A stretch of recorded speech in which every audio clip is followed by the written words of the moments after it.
Olá pessoal, sejam todos bem-vindos aqui no nosso canal da Sociedade Chesterton Brasil.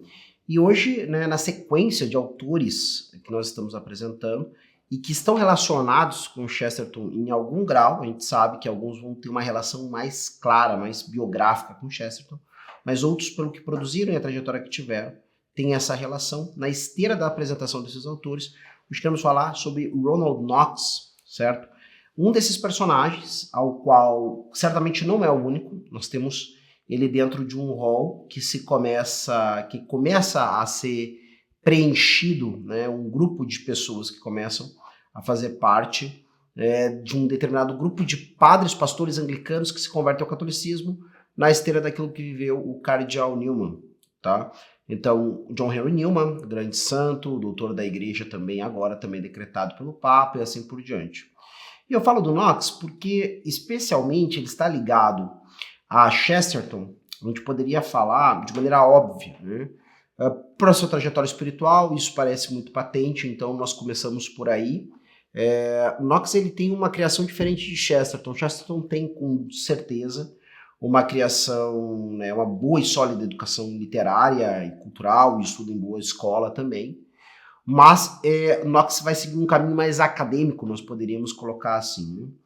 Ele é uma daqueles resultados clássicos, o pai dele era um bispo da igreja anglicana, certo? E ele é um daqueles resultados clássicos da grande educação, né, da propriamente mais eduardiana, certo, do que vitoriana, mas claro que bebe muito ainda daquilo que se constituiu na época, né, do período vitoriano, certo? Eduardiano, para vocês saberem, é a primeira década, né, do século XX, a gente poderia colocar na história da Inglaterra. Ou seja, ele estuda em Eton e depois vai para Oxford, para Balliol, propriamente, né, a escola de Balliol. E nem todo mundo, às vezes a gente comenta com as pessoas sobre Eton, em alguns ambientes aqui no Brasil e tudo mais, não é todo mundo que sabe disso, eu acho que a maioria das pessoas não tem muita ideia do que significa Eton. Mas Eton é simplesmente a mais famosa de todas as escolas, daquelas ditas public school, que não é escola pública, certo?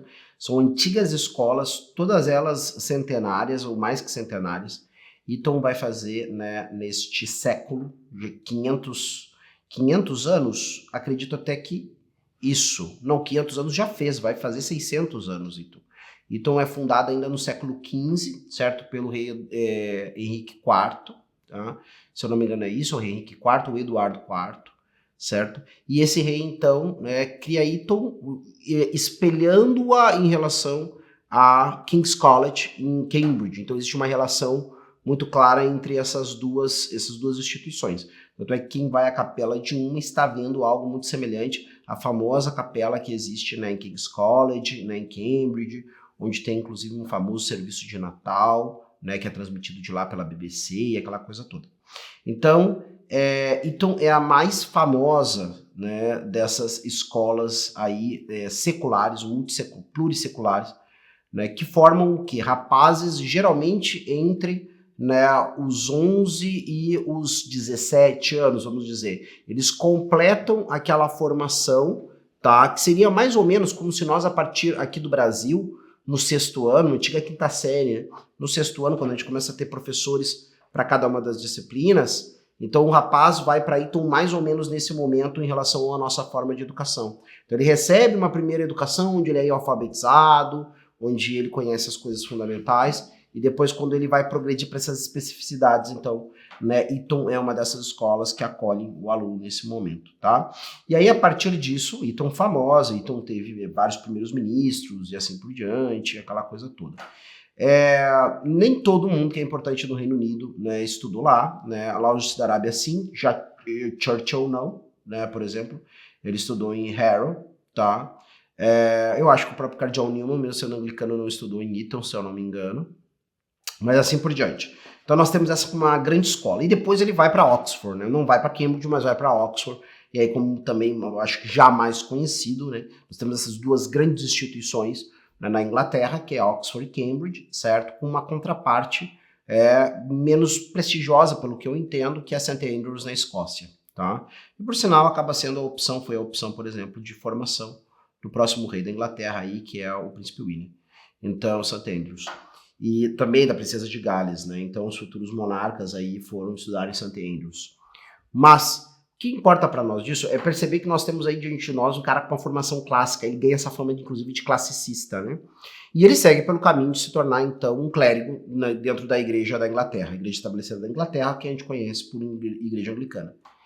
E ele tem esse processo, certo? E aí teríamos que olhar com um detalhe, mas é sempre isso, né? Nós temos homens que acabam entrando em contato, isso é uma regra mais ou menos geral, dos acontecimentos que levam à conversão dessas pessoas. Nós temos um outro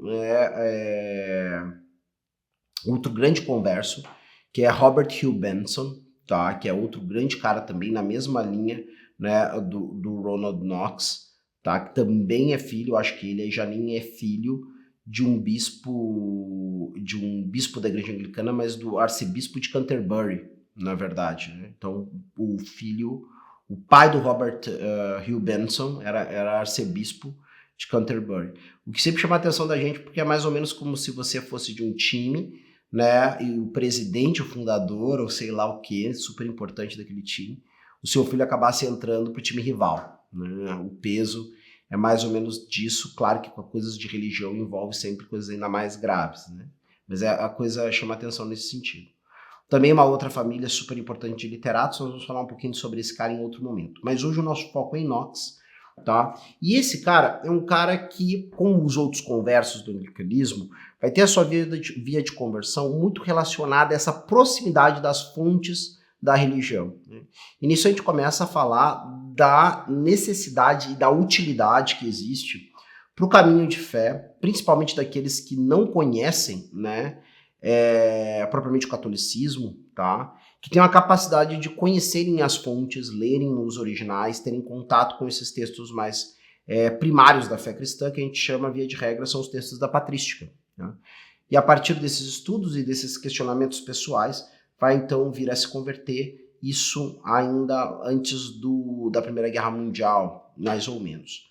E ele traz, então, para a igreja na Inglaterra, a igreja da Inglaterra, a igreja católica na Inglaterra, né, que teve então a sua hierarquia recomposta, isso já no século, né, XIX e tudo mais, e toda essa capacidade que ele tinha como literato e como classicista.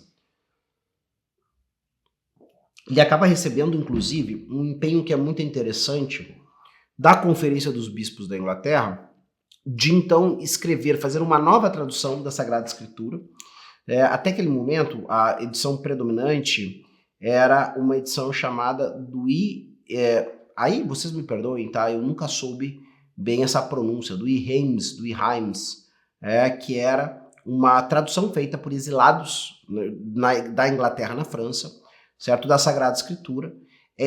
Depois foi ela atualizada pelo bispo Charlonet, né? Então hoje em dia chamada do Charlonet, se eu não me engano é isso, essa é a última versão dela, mas que muitas vezes era acusado por muitos por terem muitas expressões latinizadas, soar meio esquisito, meio latino demais para o ouvido do inglês comum, o que é uma reclamação também que vai haver com vários textos de erudição escritos no mundo acadêmico, porque o inglês, quando chega em certos níveis de erudição ou de especificidade técnica, muitas vezes acaba se aportando, né, de expressões que não são comuns porque são de matriz latina e assim por diante.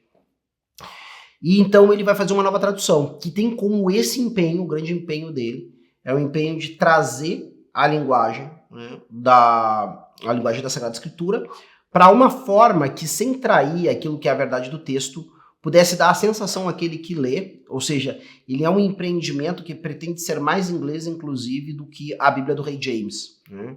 Que realmente aquela pessoa que lesse tivesse a sensação que originalmente os escritores sagrados escreveram aquela Bíblia inglesa. Aquilo tem uma forma mentes da língua inglesa. E ela causou uma grande sensação entre alguns intelectuais, eu cito aqui duas pessoas, né? O famoso Fulton Sheen, certo? Que vai ser beatificado, se não me engano, agora nas proximidades ainda não foi, se não me engano, mas que vai ser beatificado, certo? E o outro é o Evelyn Waugh, né? O famoso escritor também.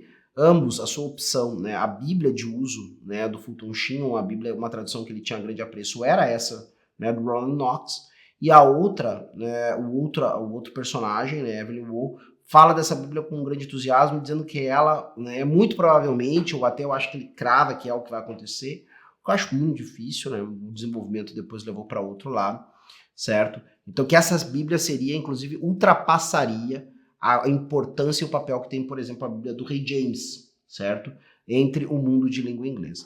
Não se deu, especialmente porque eu acredito que os próprios católicos da Inglaterra, ou a Igreja Católica da Inglaterra, com um certo passar do tempo, acabou tendo na Bíblia do Ronald Knox, e ela foi de fato, né, durante um bom tempo, a Bíblia, a versão oficial da Sagrada Escritura para a conferência inglesa, mas que na esteira dela já vem um documento, se não me engano é Divino Aflante Espíritos, de Pio XII, que demanda, né, uma implicação cada vez maior dos estudos exegéticos, estudos da Bíblia, né, história bíblica, arqueologia bíblica, essas coisas todas, e sobretudo que as Bíblias, as traduções para as línguas modernas fossem feitas diretamente, né, das línguas originais. O que o Knox faz é o seguinte, o que o Knox faz é a tradução da Vulgata Latina, a Vulgata Clementina, né, para o inglês, buscando trazer para ela, para a Vulgata Clementina, esse sabor de ter sido, né, escrito originalmente em inglês, tá? E claro, consultando os textos originais em casos de dúvidas e assim por diante. Então o Knox ainda está naquele formato de tradução para as línguas vernáculas da Sagrada Escritura, é tradução da Vulgata, o que, claro, vai gerar uma série de críticas por parte de pessoas que estão ligadas ao mundo da filologia, da tradução, dizendo assim, não, mas então isso é uma tradução da tradução. A Vulgata já é uma tradução, né, da Sagrada Escritura dos originais. Agora eu vou traduzir a tradução, certo? E existe todo um mundo de polêmica em torno disso, relacionado a uma certa sacralidade da própria tradução Vulgata, por causa de tudo o que foi empenhado nela durante os séculos, o quanto os santos se basearam nela para ler a Sagrada Escritura, para fazer teologia, certo? O mesmo uso dela na Sagrada Liturgia, para a leitura da Sagrada Escritura. Então, é uma tradução que tem um peso muito grande, né, dentro da história e do uso da Sagrada Escritura na vida da igreja. Mas a postura mudou. E pronta a tradução do Knox, essa proposta se mudou, certo? Então ela acaba quase como nós poderíamos dizer, sob esse ponto de vista, chegando já ultrapassada, certo? Mas é uma Bíblia da qual as pessoas até hoje não abrem mão, tá? Muitas pessoas fazem questão de ter, porque o sabor do inglês dela é algo muito bem feito, estamos num homem de uma qualidade literária incrível, certo? Ele mesmo com ideias muito interessantes sobre a questão da tradução bíblica. Ele tem um artigo, um ensaio chamado On English in Bible, tá? Né? Sobre o anglicismento, o inglesamento, né? Inglesar a Bíblia, né? Sobre tornar ela, né, com essa característica inglesa enquanto linguagem, certo? Então isso também é um artigo interessante, um ensaio muito bacana de se conhecer acerca desse trabalho, que foi o grande trabalho da vida dele. Né? A gente pode pensar, a autora anterior que nós falamos aqui, que era a Dorothy Sayers, eu acredito que o grande trabalho dela como tradutora foi, sem dúvida alguma, o que ela fez do inferno, do purgatório e a parte do paraíso que ela conseguiu concluir antes de falecer, certo? E aí Knox também, não tenha dúvida nenhuma, nada maior, né, dentro da biografia desse homem, do que ter traduzido integralmente, tá, a Sagrada Escritura para a língua do seu povo. Agora, é claro, né, muitas pessoas também vão, né, levantar a questão, todas essas questões relacionadas ao Knox e essa questão da Sagrada Escritura, pessoal, várias coisas jogam contra, né, na atual visão das coisas. Primeiro, ela é uma tradução da Vulgata, ela tem um único tradutor, geralmente hoje em dia as Bíblias têm vários tradutores, uma equipe de tradução, na verdade, que estão envolvidas com ela e assim por diante. Mas se tornou uma peça, né, incontornável daqueles que se interessam pela questão do estilo em língua inglesa e daqueles que estão procurando também, né, estudarem, tá, o sabor da língua inglesa no uso da Sagrada Escritura. E nessa linha da literalidade do Knox, nós vamos ter a grande implicação dele com os textos, tanto a questão de teoria do conto de detetive, como escrever contos de detetive. Então o Knox, né, dentro de a gente pode dizer que é uma tradição inglesa, dos literatos ingleses, de gostarem desse estilo, de produzirem nesse estilo, certo? Agora nós não temos propriamente um padre detetive, mas agora nós temos um padre que escreve histórias sobre detetives, certo? E a partir disso, ele tem inclusive, né, ele teoriza 10 regras sobre a escrita de contos de detetive. Isso é muito interessante. É uma contribuição que o Knox dá, assim também como Chesterton, tá? Para a questão de pensar a teoria da história de detetive. Né? Isso é algo que só pessoas que têm uma dedicação muito ampla a um determinado estilo conseguem fazer com uma determinada qualidade. Então, hoje em dia, se a gente vai poder colocar no rol, né, dos escritos sobre detetives, as coisas que nós, né, buscamos em histórias de detetives, o que até hoje nós percebemos desse estilo, sem dúvida nenhuma, Chesterton e Knox precisam ser citados para que seja compreendido, né, do que se trata esse estilo. E aí na linha do Chesterton também, e agora nós estamos, né, cada vez mais próximo do lançamento, né, dos paradoxos do Sr. Pond, tá? Que vai completar, e eu diria, nós temos esse esforço aqui na Sociedade Chesterton Brasil de trazer para vocês os textos literários de Chesterton. Tá? E esse é quase como que o coroamento, não é que já tenha se publicado tudo o que é possível sobre contos de detetive de Chesterton. Claro que sempre é possível, né, algum conto publicado ali, em algum tipo de revista, algo do tipo. Mas nós vamos ter agora com o Mr. Pond a coroação de toda uma trajetória. Esse é o último livro de Chesterton sobre contos de detetive. Né? Então assim, nós vamos ter a coroação de todo um processo. De maneira que é até algo que me deixaria muito feliz ver que alguém, né, se dedica à pesquisa exclusiva, tá, do Chesterton, escritor de contos de detetive. Porque nós temos toda uma trajetória de desenvolvimento e que integra Chesterton dentro de um rol que é muito inglês, muito próprio daqueles falantes de língua inglesa. Não só, né, no Reino Unido, mas também em outros lugares. Nós temos grandes autores de histórias de detetive, né, nessa mesma tradição. Na Austrália, nos Estados Unidos e assim por diante. É claro que aqui nós não restringimos, né, é evidente, esse estilo ganha grandes nomes em vários lugares do mundo, certo? Inclusive na América Latina também, nós temos bons escritores de história de detetives, né, relevantes, importantes escritores. O problema é o seguinte, fica para qualquer um que olhe para Chesterton como escritor, né, nesse sentido de histórias de crime, mistério e assim por diante, se existe uma espécie de uma escola especialmente inglesa. E assim me parece que existe, tá? Uma escola anglofônica, né, que todo mundo que escrevesse história de detetive, necessariamente em inglês, escreveria, né, nesse estilo. E eu me pergunto aí onde que Chesterton está. Onde que Chesterton está dentro desses vários escritores. E eu tenho a impressão clara que ele está dentro de um determinado grupo. Existe um grupo de autores ao qual Chesterton se afilia por proximidades de estilo. E enquanto mais claro e sólido é o pensamento filosófico do autor, filosófico-religioso, mais propriamente isso acaba aparecendo na maneira como ele escreve histórias de detetive. Então, quando, né, você estiver lendo as histórias ali, os contos do paradoxo do Mr. Pond, você vai estar vendo o último desenvolvimento de um estilo que Chesterton traz desde o começo da sua literatura, que é contar histórias e trazer dilemas e a sua cosmovisão através desse estilo de história de detetive, que é algo que ele vai aprimorando, vai variando, vai fazendo, né, vai cada vez dando matizes novos. E uma proximidade que me chamou muita atenção nesse sentido com Chesterton e Knox é que Chesterton é reputado por alguns, especialmente por uma história de detetive bastante atípica, que era O Homem que Era Quinta-feira, tá?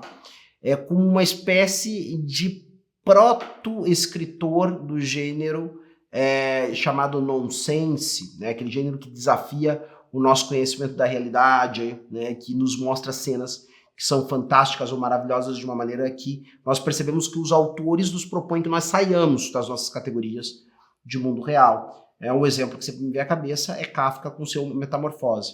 Então, se a gente olha a partir de um determinado momento do conto, né, da história do Homem que Era Quinta-feira, a gente percebe que as coisas ganham um tom que está mais no campo do maravilhoso do campo da história de detetive.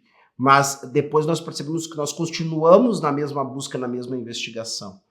Então, e colocar uma coisa dentro da outra é realmente um gênio, é algo ousado, eu diria isso. Me chamou muita atenção a primeira vez que eu li e você percebe que existe uma convicção, uma firmeza de que eu preciso contar uma história de uma determinada forma e eu não me restrinjo a ter começado num estilo e talvez ter rumado para outro.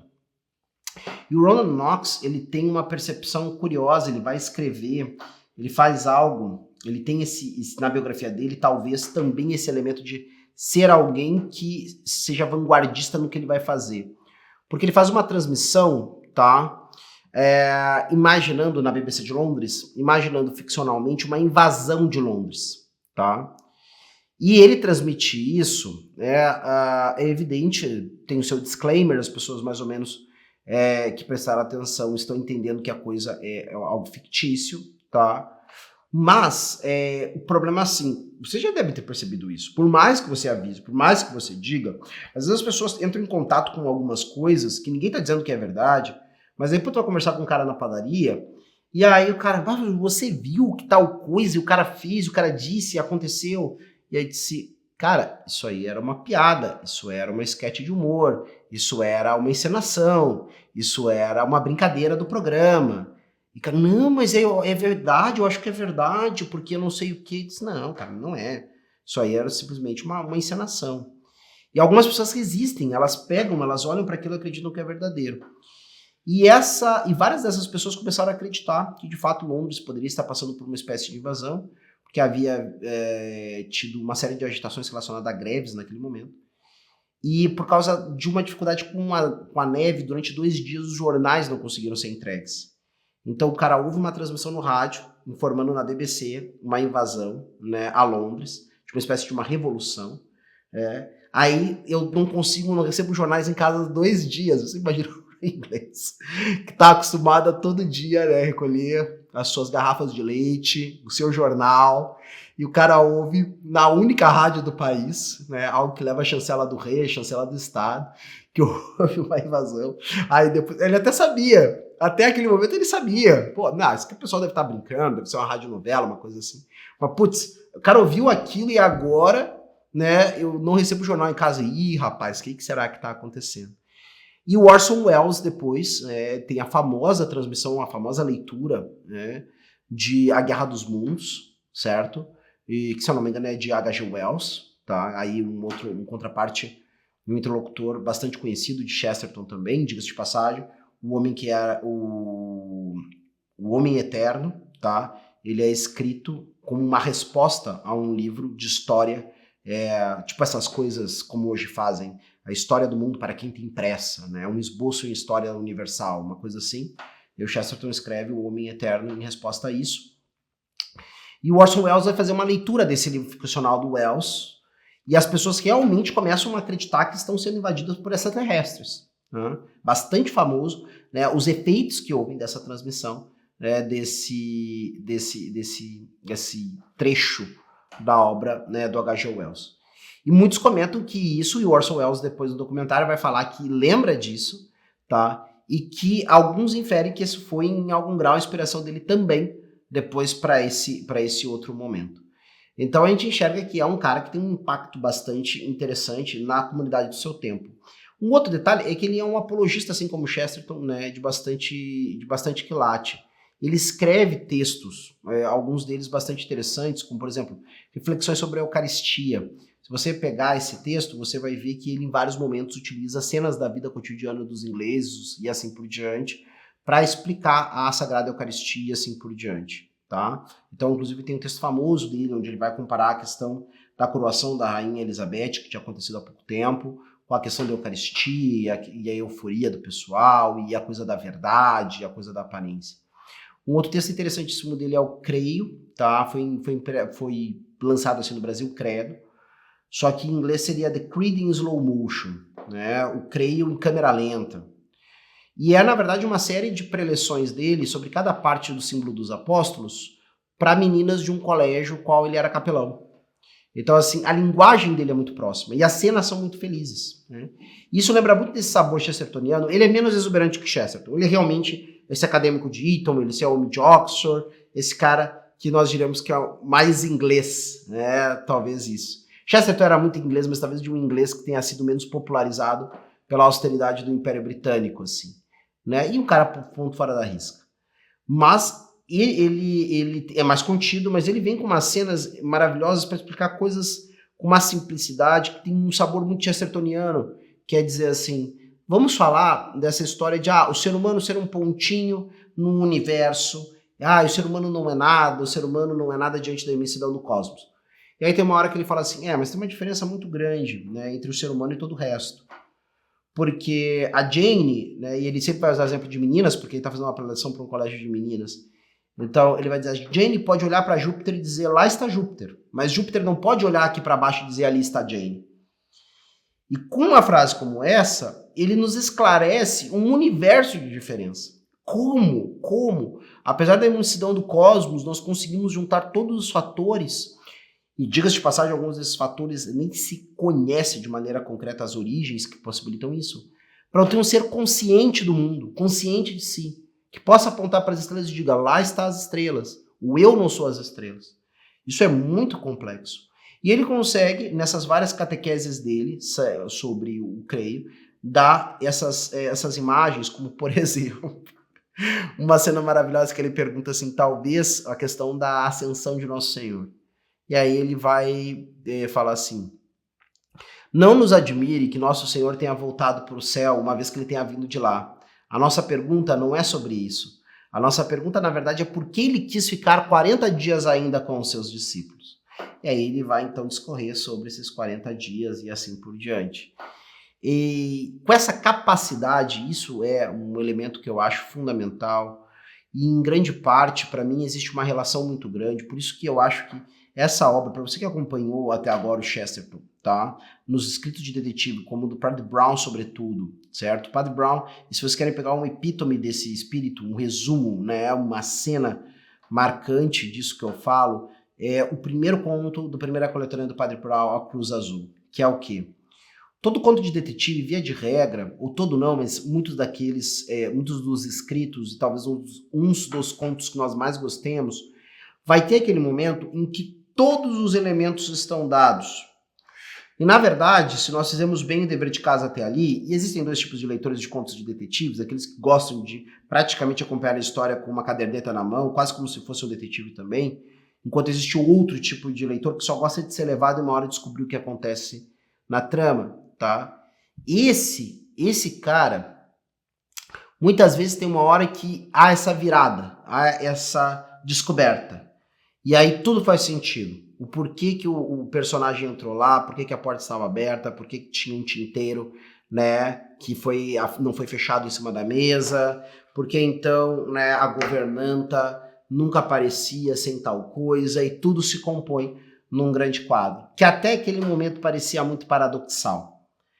E quando nós temos, né, uma coletânea de histórias de detetives, de alguém como Chesterton, focando no elemento do paradoxo, ele trata, e ali, isso para mim é algo que é genial, tá? Se foi feito genialmente, aí vocês vão ter que julgar, mas quando eu pego e junto essas duas coisas, o paradoxo que se coloca diante da cabeça daquele que resolve uma trama de mistério, e o paradoxo da vida, que é o grande mistério que todo ser humano encontra, né?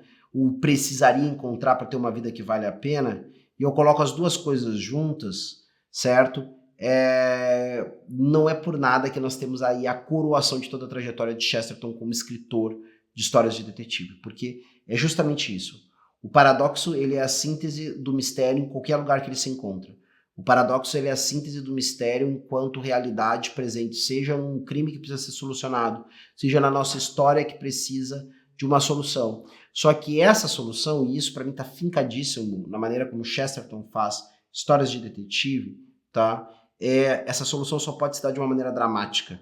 Eu não consigo escrever, né, uma equação e com isso resolver o grande problema. Eu preciso ter vivido, né, coisas, eu preciso ter ouvido, como o Padre Brown, muitas vezes o ser humano se abrir desbragadamente diante das coisas torpes que fez e algumas coisas torpíssimas, crimes, coisas muito feias. Isso é um elemento dramático. Eu tenho que entrar no drama para solucionar o que é a vida, o que é o mistério da vida. Só se soluciona mediante a entrada no drama. Eu só consigo chegar à solução de uma maneira dramática, não de uma maneira meramente teórica, tá? E eu acho que histórias de detetive podem ser, sim, uma síntese bastante bacana disso. Nisso apostou Chesterton, nisso apostou o Padre Ronald Knox.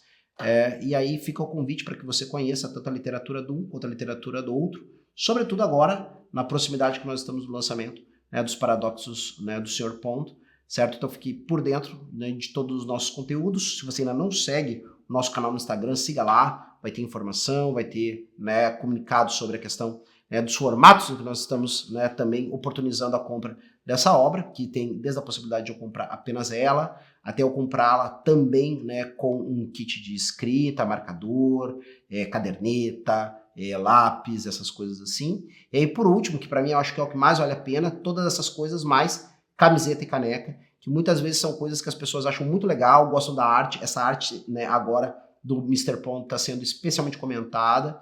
Então, mas depois eles vão ter a possibilidade, porque a gente faz num tirão só, livro e essas coisas todas, e não vamos ter avulso para vender. Então, é uma possibilidade que você tem de adquirir esse material promocional e também muito útil, né? Uma camiseta sempre é algo muito útil de a gente ter à mão por aí para passear, para sair, para fazer qualquer coisa. Além disso, então, não deixe também de seguir aqui o nosso canal no YouTube, né? Também marcar o sininho para ser comunicado, né, das novas publicações e também curtir esse nosso vídeo, essa nossa conversa e compartilhar com quem você sabe que gosta. Até a próxima, tchau!